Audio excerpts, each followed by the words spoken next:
നമസ്കാരം. എല്ലാ മാന്യ പ്രേക്ഷകർക്കും സാരഥിക്കൊപ്പം പാറക്കടവിൽ പ്രോഗ്രാമിലേക്ക് ഹൃദ്യമായ സ്വാഗതം.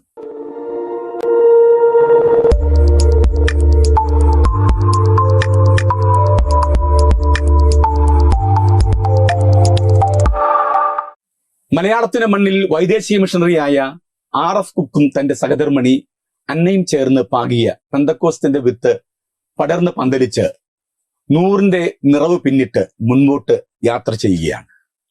തന്നാൽ സ്ഥാപിതമായ ഇന്ത്യ പൂർണ്ണ സുവിശേഷ ദൈവസഭ എന്ന അനുഗ്രഹിക്കപ്പെട്ട പ്രസ്ഥാനവും ചരിത്രത്തോടൊപ്പം സഞ്ചരിച്ചുകൊണ്ടേയിരിക്കുന്നു. ഈ മഹത്തായ പ്രസ്ഥാനത്തിന്റെ കേരള റീജൻ 10ാമത് ഓവർസിയർ ആരാകും എന്നതിനെ സംബന്ധിച്ചുള്ള ഹിതപരിശോധന ഏറ്റവും അടുത്ത ദിവസം നടക്കുകയാണ്. ഈ തെരഞ്ഞെടുപ്പിൽ ഒരു സ്ഥാനാർത്ഥിയായി പാസ്റ്റർ ജോമോൻ ജോസഫ് മത്സരിക്കുന്നു എന്ന വിവരം ഇതിനോടകം നിങ്ങൾ അറിഞ്ഞു കാണും എന്ന് ഞാൻ വിശ്വസിക്കുന്നു. ഒരു ലോക്കൽ സഭാ ശുശ്രൂഷകൻ എന്നതിലുപരി ഒരു പ്രഭാഷകൻ, ഒരു ട്രാൻസ്ലേറ്റർ, ഒപ്പം തന്നെ മുൻ church growth mission director, governing body അംഗം, സെൻട്രൽ ശുശ്രൂഷകൻ, ഇങ്ങനെ വൈവിധ്യമാർന്ന മേഖലയിൽ തൻ്റെ പാടവം തെളിയിച്ച പാസ്റ്റർ ജോമോൻ ജോസഫ് ഇന്ന് തൻ്റെ സ്വപ്നങ്ങളും തൻ്റെ വികസന പദ്ധതികളും ദൈവസഭയിൽ നടപ്പിൽ വരുത്താൻ ആഗ്രഹിക്കുന്ന വിവിധ വിഷയങ്ങളും നിങ്ങളുമായി പങ്കുവയ്ക്കാൻ ആഗ്രഹിക്കുന്നു. വളരെ സ്നേഹത്തോടെ, അഭിമാനത്തോടെ, സന്തോഷത്തോടെ നമുക്ക് പാസ്റ്റർ ജോമോൻ ജോസഫിനെ സ്വാഗതം ചെയ്യാം.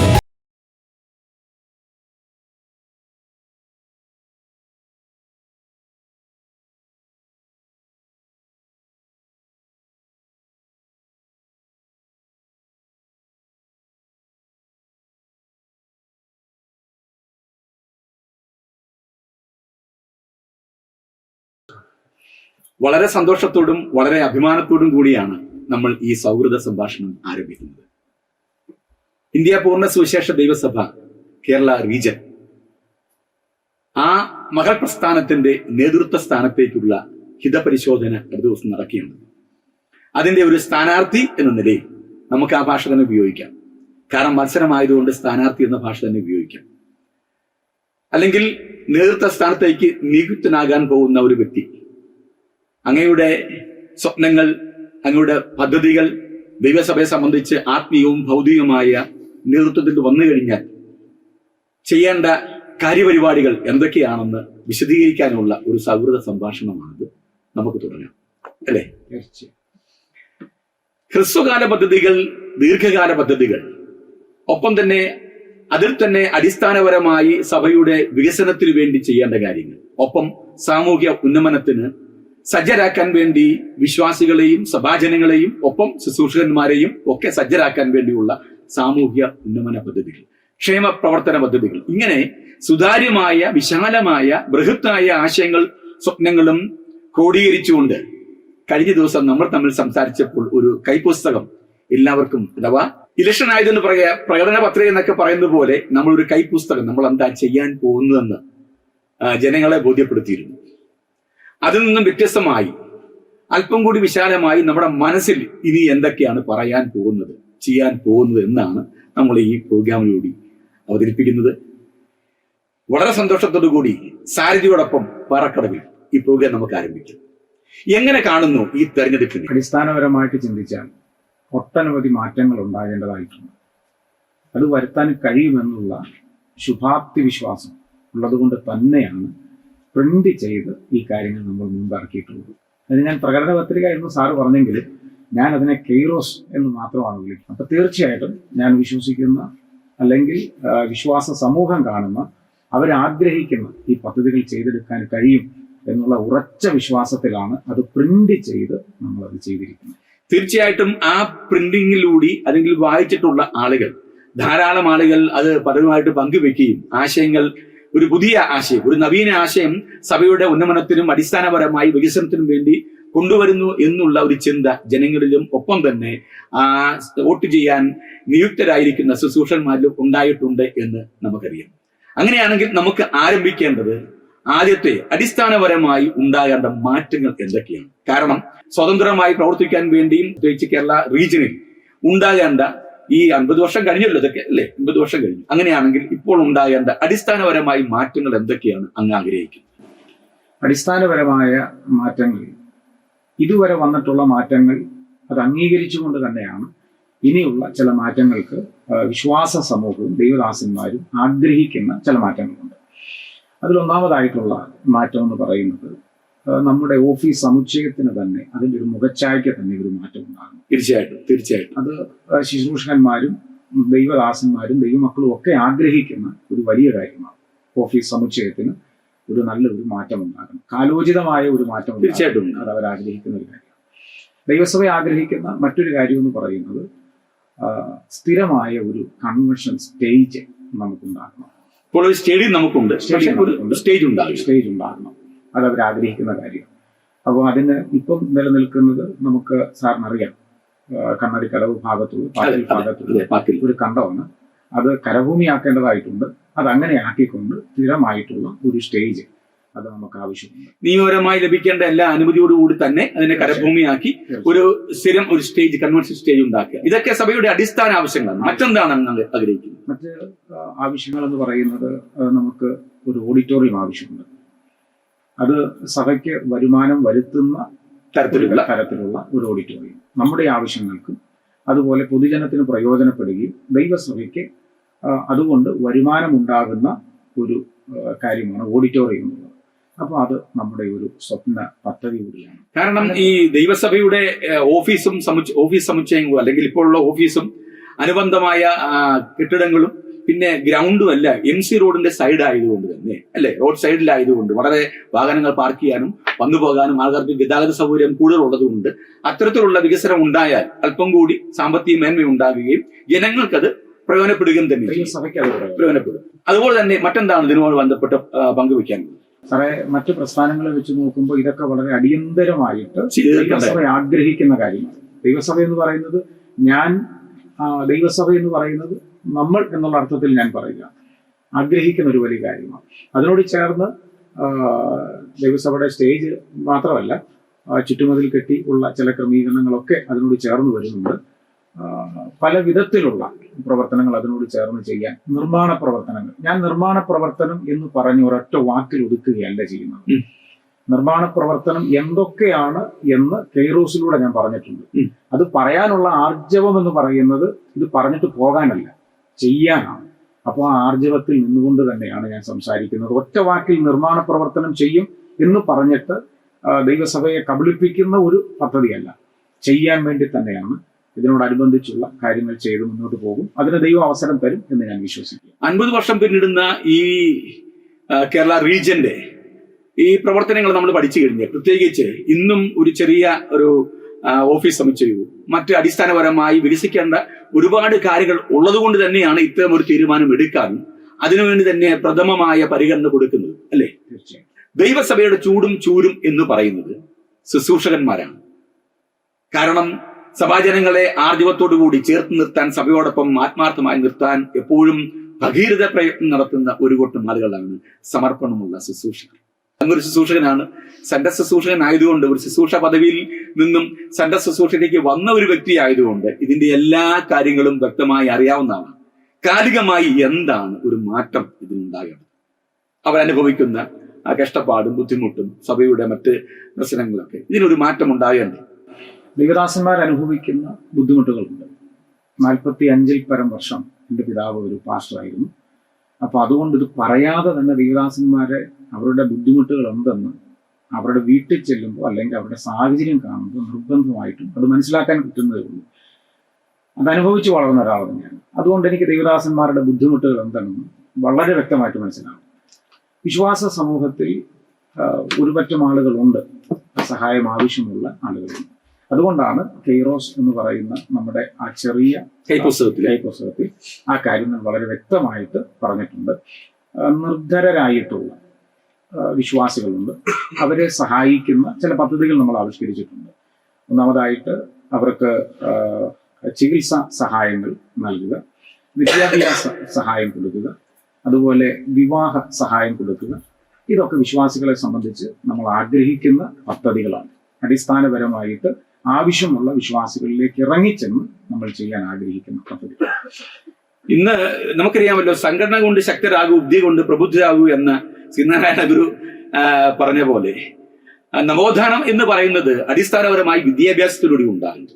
നമ്മുടെ സഭകൾക്ക് ഏതെങ്കിലും ഒരു വിദ്യാഭ്യാസ പ്രസ്ഥാനമുണ്ട്, അല്ലെങ്കിൽ എന്ന് പറഞ്ഞാൽ ഞാൻ ഉദ്ദേശിക്കുന്നത് ബൈബിൾ സ്കൂളിന്റെ കാര്യമല്ല, ഒരു സെക്കുലർ വിദ്യാഭ്യാസം, ഒരു നഴ്സറി എങ്കിലും നമുക്ക് സ്ഥാപിക്കാൻ ഈ 50 വർഷം കൊണ്ട് സാധിച്ചിട്ടുണ്ടോ? അങ്ങനെ എന്തൊരു പദ്ധതികൾ നമ്മൾ ആവിഷ്കരിക്കുന്നുണ്ടോ? വിദ്യാഭ്യാസ മേഖലയിൽ ചുവട് വെക്കണമെന്നുള്ളത് വളരെ ആഗ്രഹമുള്ള ഒരു കാര്യമാണ്. അപ്പൊ നമുക്ക് കോളേജ് തൊട്ട് തുടങ്ങാൻ പറ്റില്ലല്ലോ. ഇല്ല. അതുകൊണ്ട് തീർച്ചയായും ആഗ്രഹിക്കുന്ന ഒരു വലിയ കാര്യം നഴ്സറി തൊട്ട് അതിന് മുന്നോട്ട് പോകുമ്പോൾ സ്റ്റെപ്പ് ബൈ സ്റ്റെപ്പ് ആയിട്ട് മുന്നോട്ട് പോകാം എന്നുള്ളൊരു ചിന്തയുണ്ട്. നഴ്സറി എങ്കിലും സ്ഥാപിച്ച് മുന്നോട്ട് പോകണം എന്നുള്ള ഒരു താല്പര്യമുണ്ട്. ഞാൻ ഈ കൂടെ തന്നെ വിദ്യാഭ്യാസമായതുകൊണ്ട് ചോദിക്കുകയാണ്, ദൈവസഭയ്ക്ക് ഒരു നല്ല കെട്ടുറപ്പുള്ള ഒരു ബൈബിൾ സ്കൂൾ, അതിന് അനുബന്ധ കെട്ടിടങ്ങൾ, താമസ സൗകര്യങ്ങൾ, ഹോസ്റ്റൽ സംവിധാനം ഒക്കെ ഉണ്ടാകേണ്ടതല്ലേ? അത് വളരെ അത്യാവശ്യമുള്ള കാര്യമാണ്. കാരണം 50 വർഷം നമ്മൾ കഴിഞ്ഞു. ഇതോടൊപ്പം തന്നെ വളർന്ന മറ്റൊരു പ്രസ്ഥാനത്തിനും ഇതിന്റെ എല്ലാ കാര്യങ്ങളും ഉള്ളപ്പോൾ സ്വതന്ത്രമായി ഭരണ ചുമതലയുള്ള ഈ പൂർണ്ണ സുവിശേഷ ദൈവസഭയുടെ മറ്റൊരു ഭാഗമായി നിൽക്കുന്ന കേരള റീജിയന് ഇനിയും ഇത്തരത്തിലുള്ള കെട്ടിടങ്ങളും സമുച്ചയങ്ങളും അല്ലെങ്കിൽ ഒരു കെട്ടുറപ്പുള്ള ഒരു പ്രസ്ഥാനവും ഈ ബൈബിൾ സ്കൂൾ എന്ന നിലയിൽ, ഒരു സെമിനാരി എന്ന നിലയിൽ ആവശ്യമാണ്. സെമിനാരി എന്ന നിലയിൽ അത് അത്യാവശ്യമാണ്. അതിനുള്ള ക്രമീകരണങ്ങൾ തീർച്ചയായിട്ടും ഉണ്ടാകും. കാരണം നല്ല എഡ്യൂക്കേഷനുള്ള ദൈവദാസന്മാരുണ്ടാകണം, അതിന് നല്ല ബൈബിൾ കോളേജ് ഉണ്ടാകണം, ബിൽഡിംഗ് ഉണ്ടാകണം, ഫാക്കൽറ്റി ഉണ്ടാകണം.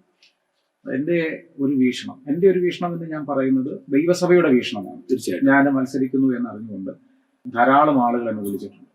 അതിൽ ചെറുപ്പക്കാരുണ്ട്. അവരൊക്കെ പറഞ്ഞിട്ടുള്ള ഒത്തിരി വീക്ഷണങ്ങളുണ്ട്. അതൊക്കെയാണ് നമ്മുടെ കെയ്റോസ് ആയിട്ട് വിലയിരുത്തുന്നത്. അവർ പറയുന്ന ഒട്ടനവധി കാര്യങ്ങൾ കേരളത്തിൽ തന്നെ അറിയപ്പെടുന്ന ദൈവദാസന്മാരും വേദ അധ്യാപകരുണ്ട്.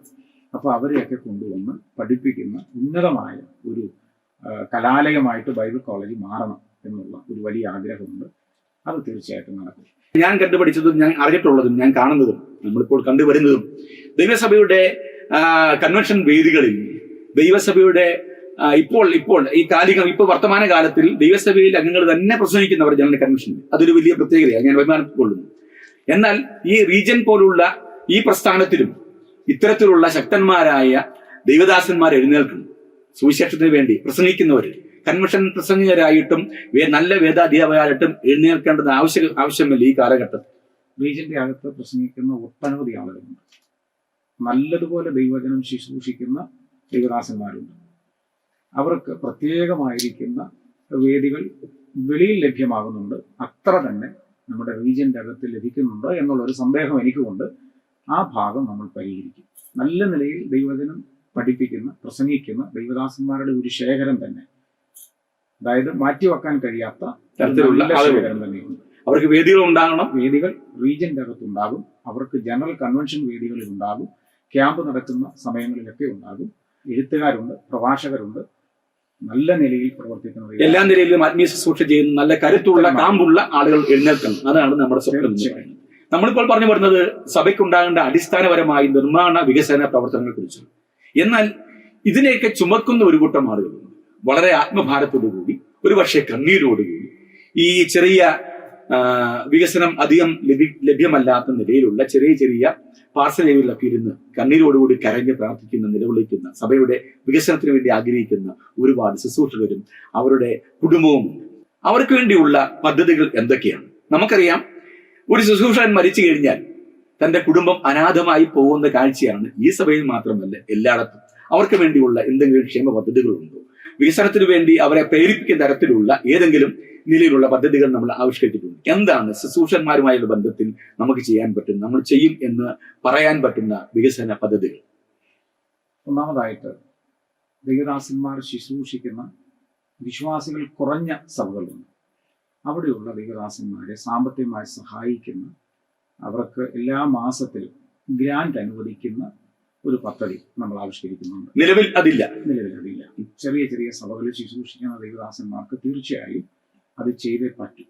അതൊരു സഭയ്ക്കെന്നല്ല, അങ്ങനെ ഒരു നിശ്ചിതമായിരിക്കുന്ന അളവിൽ ദൈവദാസന്മാരെ സഹായിക്കുന്ന ഒരു പദ്ധതി നമ്മൾ ആവിഷ്കരിക്കുന്നുണ്ട്.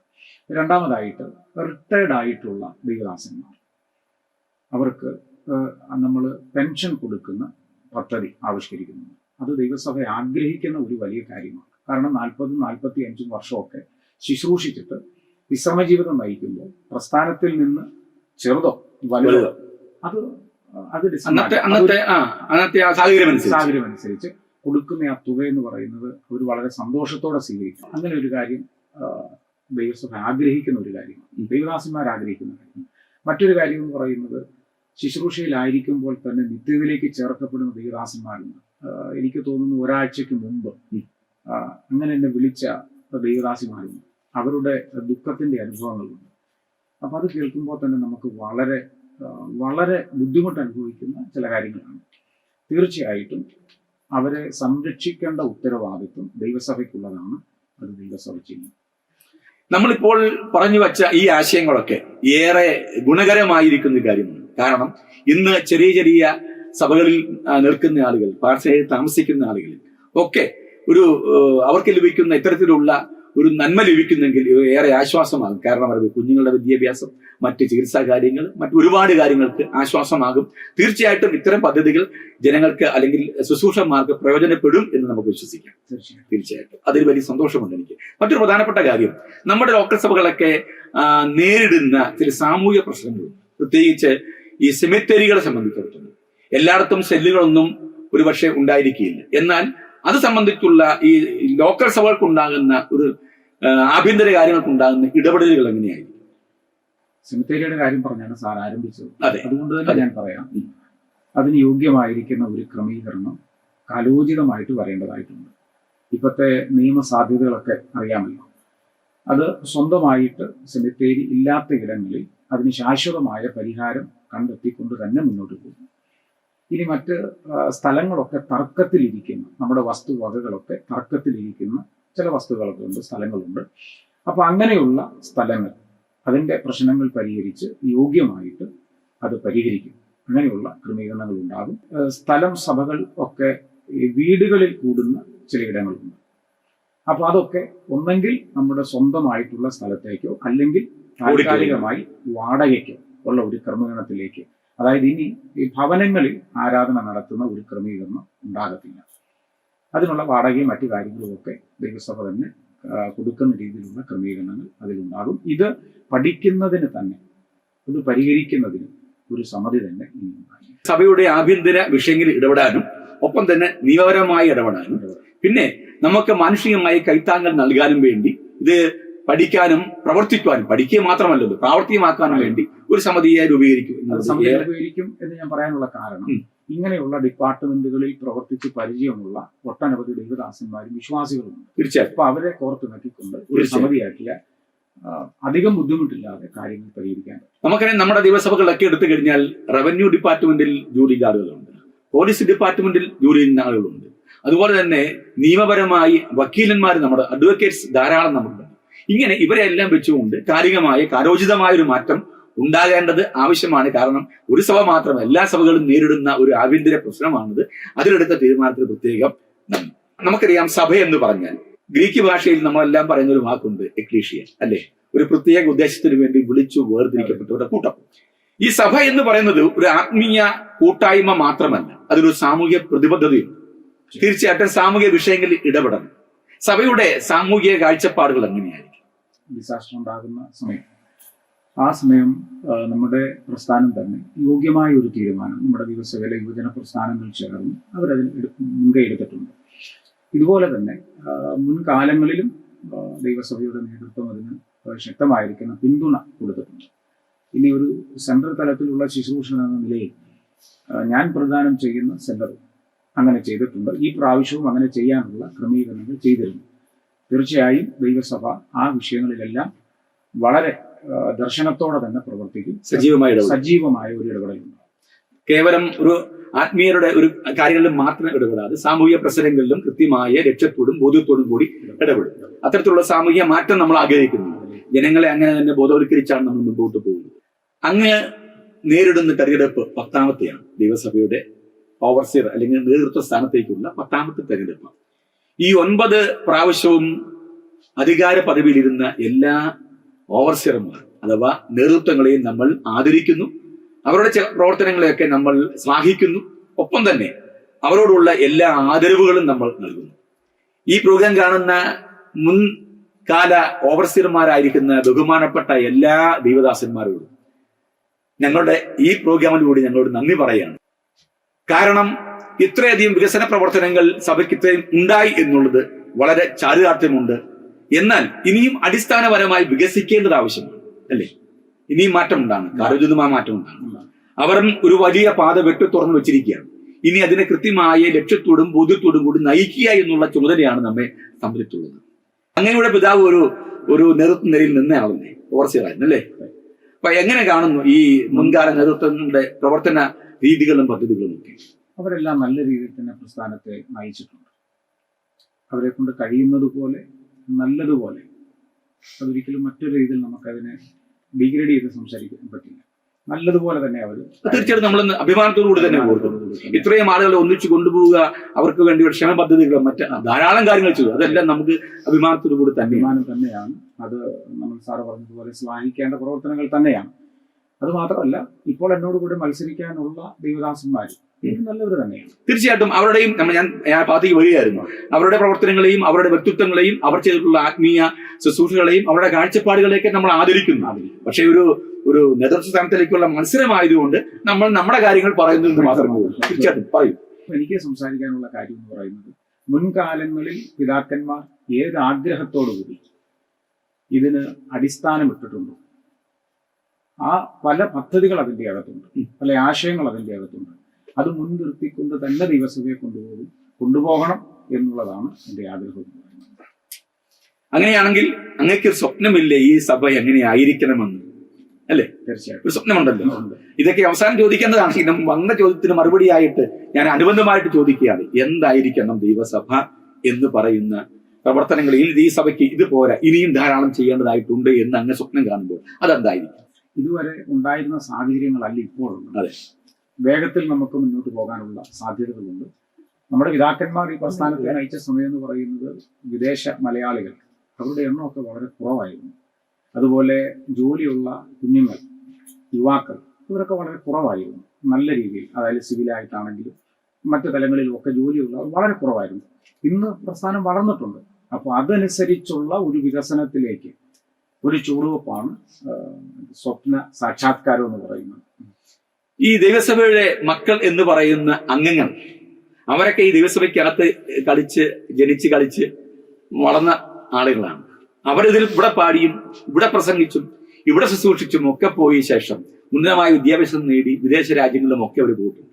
നമ്മളൊരു സുന്ദരമായ പദ്ധതി നടപ്പിൽ വരുത്താൻ പോകുന്നുവെന്ന് അവർക്ക് ബോധ്യമായാൽ അവരൊക്കെ നമ്മളെ സഹായിക്കത്തില്ലേ? കഴിഞ്ഞ ദിവസങ്ങളിലൊക്കെ വിദേശ രാജ്യങ്ങളിൽ നിന്ന് എനിക്ക് വന്ന ഫോൺ കോൾ, സത്യത്തിൽ ഇത്രയ്ക്കും ദൈവസഭയെ സ്നേഹിക്കുന്ന ചെറുപ്പക്കാർ വിദേശത്തും സ്വദേശത്തും ഉണ്ടല്ലോ എന്ന് അതിശയിച്ചു. അതുകൊണ്ടാണ് ഞാൻ ഈ ഓഡിറ്റോറിയത്തിന്റെ കാര്യം ചങ്കൂറ്റത്തോടെ പറയുന്നത്, സ്റ്റേജിന്റെ കാര്യം ചങ്കൂറ്റത്തോടെ പറയുന്നത്. അതുമാത്രമല്ല, ഈ ഇവിടുത്തെ വികസന പ്രവർത്തനങ്ങൾ, ദൈവദാസന്മാരുടെ പാർപ്പിട സൗകര്യം, അവർക്കുള്ള അതിനെപ്പറ്റി ഇവിടെയുള്ള യുവാക്കന്മാരോ കഴിഞ്ഞ ദിവസം എന്നോട് സംസാരിച്ച ചില കാര്യങ്ങളുണ്ട്. അവര് പങ്കുവെച്ച ഒരു വലിയ സ്വപ്നമുണ്ട്, അവരാഗ്രഹിക്കുന്ന കാര്യം. അതിനൊരു അനുമതി കൊടുക്കുക എന്ന് മാത്രമേ അവർ ഉചിതമായ തീരുമാനം, ഒരു അംഗീകാരം കൊടുക്കുക എന്നുള്ളതാണ് മാത്രമേ ഉള്ളൂ.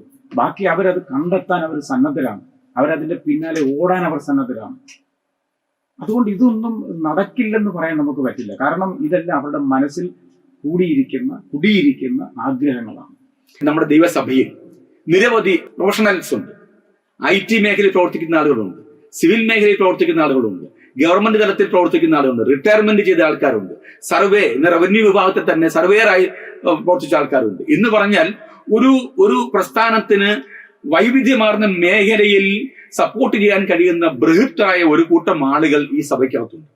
അവരെയൊക്കെ ഒന്നിപ്പിച്ച് കൂട്ടായ്മ ഉണ്ടാക്കി മുൻപോട്ട് വന്നു കഴിഞ്ഞാൽ അവരിൽ നിന്നും ലഭിക്കുന്ന വളരെ നല്ല ആശയങ്ങൾ എന്ന് പറഞ്ഞാൽ നമുക്ക് മുൻപോട്ട് ചെയ്യാൻ കഴിയുന്ന നിയമപരമായിട്ടോ അല്ലാതെയൊക്കെ അവർ നിന്ന് ലഭിക്കുന്ന നല്ല ആശയങ്ങൾ വെച്ചുകൊണ്ട് സുന്ദരമായ ഒരുപാട് പദ്ധതികൾ നടത്തി വരുത്താൻ കഴിയത്തില്ല. തീർച്ചയായിട്ടും സാറേ, അത് നടക്കുന്ന കാര്യമാണ്. കാരണം ഇത്രയും വിഭവ ശേഷി ഇല്ലാതിരുന്ന സമയത്ത് റീജിയൻ എന്ന് പറയുന്ന ദൈവസഭയ്ക്ക് വളരെയധികം മുന്നോട്ട് പോകാനൊത്തെങ്കിൽ ഇന്ന് ഇത്രയധികം സോഴ്സുകൾ ഉള്ളപ്പോൾ നമ്മുടെ പ്രസ്ഥാനത്തിന് വളരെ തലയെടുപ്പോടെ നിൽക്കാനൊക്കെ അത് 100% ഉറപ്പുള്ള ഒരു കാര്യമാണ്. ഞാൻ പറയുന്ന ഒറ്റ കാര്യം മാത്രമേ ഉള്ളൂ, സുതാര്യമായിട്ട് ഏത് പദ്ധതികളും മുമ്പോട്ട് വെച്ച് കഴിഞ്ഞാൽ അതിനെ സപ്പോർട്ട് ചെയ്യാൻ ധാരാളം ആളുകളുണ്ട്. ഇത് ആവശ്യം വന്ന് 1000 പ്രാവശ്യം ഉറക്കെ പറഞ്ഞിട്ടും അത് അംഗീകരിക്കാനോ കേൾക്കാനോ പറയാനോ അതിനുവേണ്ട അനുമതിക്കോ ഇല്ലാത്തത് കൊണ്ടാണ് പലപ്പോഴും പല ആളുകളും പിൻവലിഞ്ഞു പോയിട്ടുള്ളത്. ഞാൻ മനസ്സിലാക്കുന്നു ഈ കാലഘട്ടം അതിനുള്ള നല്ല സമയമാണ്. അതിന് അത്തരത്തിലുള്ള പദ്ധതികൾ ആവിഷ്കരിച്ചത് ഞാൻ അഭിമാനം കൊള്ളുന്നു. പറയൂ. കെയറോസിന്റെ അകത്ത് നമ്മൾ പറഞ്ഞ ഒരു കാര്യമുണ്ട്. അത് ദൈവസഭ എക്കാലത്തും ആഗ്രഹിക്കുന്ന ഒരു കാര്യമാണ്. സുതാര്യമായ കണക്കുകൾ ഉണ്ടാകുക എന്നുള്ളത്. ആർക്കും അത് നോക്കി മനസ്സിലാക്കാൻ പറ്റുക. എന്താവശ്യത്തിനായിരുന്നു, ആര് തന്നു, അതെന്താവശ്യത്തിന് ഉപയോഗിച്ചു എന്നുള്ളത്. അത് നമ്മൾ കെയറോസിന്റെ അകത്ത് വ്യക്തമായിട്ട് പറഞ്ഞിട്ടുണ്ട്. ഇവിടുത്തെ അക്കൗണ്ടുകൾ സുതാര്യമായിരിക്കും, ഇവിടുത്തെ വരവുകൾ ചെലവുകൾ സുതാര്യമായിരിക്കും. അത് മതിയല്ലോ. തീർച്ചയായിട്ടും കാര്യങ്ങൾ ഭംഗിയായിട്ട് നടക്കാൻ. ആർക്കും എപ്പോഴും വന്ന് ചോദിക്കാനും പറയാനും കാണാനും കേൾക്കാനും ഒക്കെ കഴിയുന്ന ഒരു കാര്യം ഉണ്ടെങ്കിൽ, സുതാര്യമാണെങ്കിൽ അതിന്റെ പിന്നാലെ നിൽക്കാൻ ഒരു കൂട്ടം ആൾക്കാരുണ്ട്. ആർക്കും ഓഫീസിൽ വന്ന് സുതാര്യമായി മനസ്സിലാക്കത്തക്ക വിധത്തിൽ നമ്മുടെ കണക്ക് കാര്യങ്ങളുണ്ടായി. ഇതിനു വേണ്ടി തയ്യാറാകുമ്പോൾ തന്നെ ഞാൻ നന്നായി അങ്ങേ പഠിച്ചിട്ടുണ്ട്. അങ്ങനെക്കുറിച്ചുള്ള നല്ലൊരു അറിവ് ഞാൻ പലയിടത്തു നിന്ന് നേടിയിരുന്നു. അതുകൊണ്ട് തന്നെ എനിക്ക് ബോധ്യപ്പെട്ടതുകൊണ്ടും അങ്ങ് സുതാര്യമായ പ്രവർത്തനം ചെയ്യുന്ന വ്യക്തിയായതുകൊണ്ടും നിങ്ങളുടെ ജീവിതത്തെ സംബന്ധിച്ചുള്ള കൃത്യമായ അടയാളപ്പെടുത്തലുകൾ ഞാൻ നന്നായി മനസ്സിലാക്കിയത് കൊണ്ടാണ് ഞാൻ ഈ വലിയ ഉദ്യമത്തിന് തയ്യാറായത്. അതിനെനിക്ക് അഭിമാനമുണ്ട്. നാളുകളിൽ അങ്ങക്ക് ഒരു വിജയം നേടി സുന്ദരമായ ഈ പദ്ധതികളൊക്കെ നടപ്പിൽ വരുത്താൻ കഴിയും എന്നെനിക്കൊരു വിശ്വാസമുള്ളതുകൊണ്ടാണ് ഞാൻ അങ്ങയുമായിട്ട് ഈ സംഭാഷണത്തിന് തയ്യാറായത്. സഭയിലെ തന്നെ പല ദൈവദാസന്മാർ അവരെന്നോട് ഈ കാര്യം പറഞ്ഞിരുന്നു. സാർ അവരെ വിളിച്ചിരുന്നു, എന്റെ കാര്യം ചോദിച്ചിരുന്നു. പക്ഷെ ഒരു ഇന്റർവ്യൂവിനാണെന്ന് പറഞ്ഞിരുന്നില്ല. അല്ലാതെ തന്നെ എന്നെ കുറിച്ചുള്ള കാര്യങ്ങൾ അന്വേഷിച്ചതായി പല ആളുകളോട്. കാരണം നമുക്ക് ഒരാളെ അവതരിപ്പിക്കുമ്പോൾ ഇതിനകത്ത് നമുക്ക് മറച്ചു വെക്കാൻ ഒന്നുമില്ല. എന്താണ് നമ്മൾ പറയുന്നത് അത് നാളെ നടപ്പിൽ വരുത്താൻ പോകുന്നു എന്ന് ആർജവത്തോടു കൂടി ഒരാൾക്ക് തൻ്റെ അടുത്തുകൂടി പറയണമെങ്കിൽ ആ വ്യക്തി സുതാര്യമായിരിക്കണം, ട്രാൻസ്പെറന്റ് ആകണം എന്നുള്ളത് വളരെ പ്രധാനപ്പെട്ട കാര്യമാണ്. അങ്ങനെയാണെങ്കിൽ നമുക്ക് സുതാര്യമായ അങ്ങയുടെ ജീവിതത്തിന്റെ വഴികളിലൂടെ, അങ്ങ് പിന്നിട്ട വഴികളിലൂടെ മാതാപിതാക്കൾ, ജനനം, വിദ്യാഭ്യാസം തുടങ്ങിയ വ്യക്തിപരമായ ചില കാര്യങ്ങൾ പറയാം. എന്റെ പിതാവ് ജോസഫ്, മാതാവ് സാറാമ ജോസഫ്. ഞാൻ വിശ്വാസത്തിലെ 3ാം തലമുറയാണ്. തീർച്ചയായും വിശ്വാസത്തിൽ ഞങ്ങളുടെ ഭവനം, എന്റെ വല്യപ്പച്ചൻ വരുന്നത് ഒരു പ്രത്യേക സാഹചര്യത്തിലൂടെയാണ്. വർഷങ്ങൾക്ക് മുമ്പ്, ഒത്തിരി വർഷങ്ങൾക്ക് മുമ്പ് WME പ്രസ്ഥാനത്തിന്റെ സ്ഥാപകൻ CS മാത്യു, അദ്ദേഹം ഹൈറേഞ്ചിൽ സുവിശേഷ വേലയ്ക്ക് വേണ്ടി വന്നു. സുവിശേഷ വേലയ്ക്ക് താമസിച്ച് സുവിശേഷ വേല ചെയ്യല്ല, അദ്ദേഹത്തിന്റെ പരിചയത്തിലുള്ള ആരോ അദ്ദേഹത്തെ 3 ദിവസത്തെ ഒരു യോഗം മുറ്റത്ത് നടത്തുന്നതിന് വേണ്ടി ക്ഷണിച്ചു. അങ്ങനെ അദ്ദേഹം അവിടെ എത്തി. യോഗം തുടങ്ങുന്ന രാത്രിയിൽ സുവിശേഷ വിരോധികൾ അവിടെ എഴുന്നേറ്റു. യോഗം നടന്നില്ല. ആ വീട്ടിലെ ഗ്രഹനാഥൻ പിറ്റേ ദിവസം രാവിലെ എൻ്റെ അപ്പച്ചനെ കാണാൻ വരുന്നു. അപ്പച്ചനെ കാണാൻ വന്നിട്ട് അപ്പച്ചനോട് പറഞ്ഞു, ഇന്നൊരു സംഭവം ഉണ്ടായി. അപ്പൊ എൻ്റെ അപ്പച്ചൻ ഈ CMS ബാക്ക്ഗ്രൗണ്ടിലുള്ള ഒരാളാണ്. ചെറുനാട് എന്ന് പറയുന്ന സ്ഥലത്തു നിന്ന് കാഞ്ഞിരപ്പള്ളി അവിടെ നിന്ന് കുടിയേറി പാർത്താണ്. കർഷക കുടുംബമാണ് ഞങ്ങളുടെ കുടുംബം. സ്വരാജ് ചന്ദ്രസിറ്റി എന്ന് പറയും. അപ്പം ആ ഭാഗത്ത് വർഷങ്ങൾക്ക് മുമ്പ്, ഇപ്പോഴാണ് ഞങ്ങൾ അവിടെ സെറ്റിലാകുന്നത്, കുറച്ചൊക്കെ അങ്ങോട്ടും ഇങ്ങോട്ടൊക്കെ മാറി താമസിച്ചു. അപ്പം വർഷങ്ങൾക്ക് മുമ്പ് CS മാത്യു എന്ന് പറയുന്ന ബഹുമാനപ്പെട്ട ദൈവദാസൻ അവിടെ വരുന്നു. സുവിശേഷ യോഗം നടക്കാതെ പോയിരുന്നു. അങ്ങനെ നടക്കാതെ പോയി കഴിഞ്ഞപ്പോൾ അപ്പച്ചനോട് വന്ന് പറഞ്ഞു. അപ്പച്ചൻ പറഞ്ഞു, പാസ്റ്ററെ വിടണ്ട, എൻ്റെ വീടിൻ്റെ മുറ്റത്ത് ഒരിടത്തിൽ നടത്തിയിട്ട്. അപ്പോൾ അവിടെ നിന്ന് റബ്ബറെല്ലാം വെട്ടിമാറ്റി ആ റബ്ബർ കൊണ്ടൊരു സ്റ്റേജ് ഉണ്ടാക്കി 3 ദിവസത്തെ യോഗം അവിടെ നടന്നു. ഈ 3 ദിവസത്തെ യോഗത്തിൽ അത്ഭുതങ്ങൾ നടന്നു. ഒത്തിരി പേര് കർത്താവിനെ രക്ഷിതാവ് സ്വീകരിച്ചു. അന്ന് രഹസ്യമായിട്ട് എൻ്റെ വെല്ലുമ്മച്ചി കർത്താവിനെ രക്ഷിതാവായിട്ട് സ്വീകരിച്ചു. പക്ഷെ അപ്പച്ചനോട് പറയാനുള്ള പേടിയുണ്ട്. അമ്മച്ചി ഇത് പറഞ്ഞില്ല. പിന്നെ അമ്മച്ചി അന്ന് ഈ അപ്പച്ചൻ CS മാത്യു അപ്പച്ചൻ അവിടുന്ന് പോകുമ്പോൾ അദ്ദേഹം ഒരു കാര്യം പറഞ്ഞു, അടുത്ത ജനറൽ കൺവെൻഷന് വരണം. അപ്പച്ചൻ ഒരു വാക്ക് പറഞ്ഞു, വരാന്ന് പറഞ്ഞു. പക്ഷെ അപ്പച്ചൻ പോകത്തില്ല, കാരണം ബാക്ക്ഗ്രൗണ്ട് ആയിരുന്നു അതുകൊണ്ട്.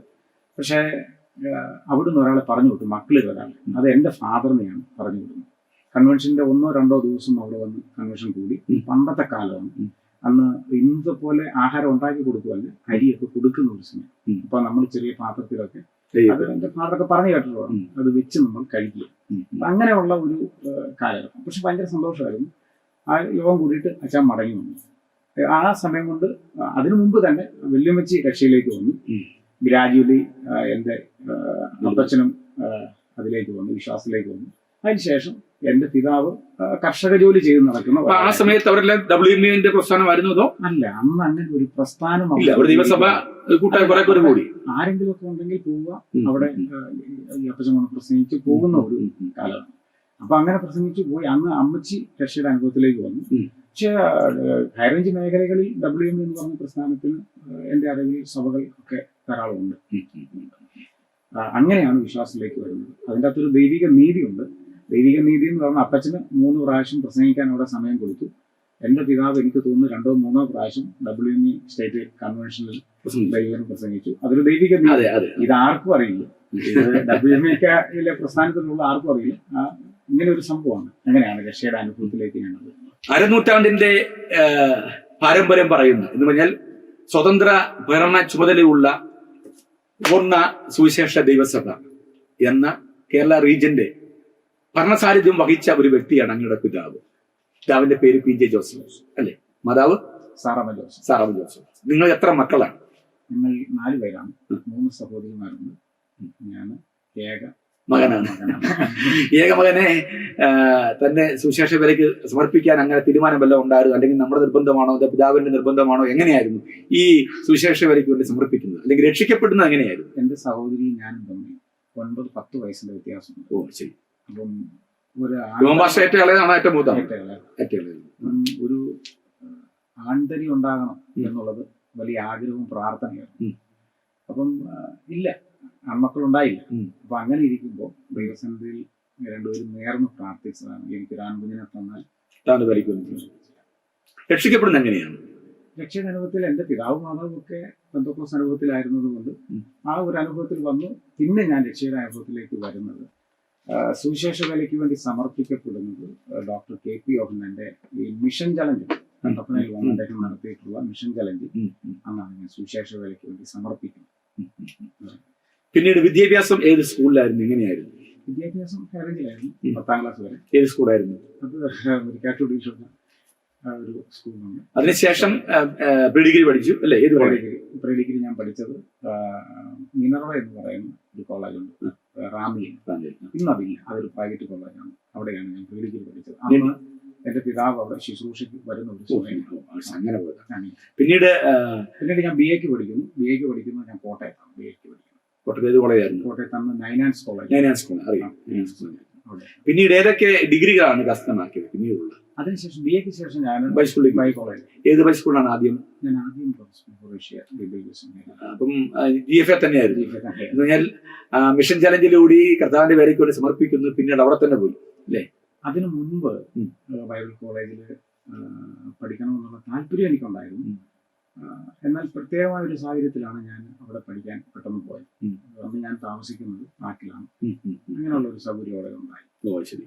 അതിനുശേഷം ഏതൊക്കെ വൈദിക വിദ്യാഭ്യാസം ഏതൊക്കെ ഡിഗ്രികളാണ്? അതിനുശേഷം പിന്നീട് ഞാൻ MDA എടുത്തു. അതിനിടയിൽ MACL എന്ന് പറയുന്ന ഒരു കോഴ്സ്, അത് നമ്മുടെ ബൈബിൾ ദൈവസഭയുടെ തന്നെ ബൈബിൾ കോളേജാണ്, ഫിലിപ്പൈൻസ്.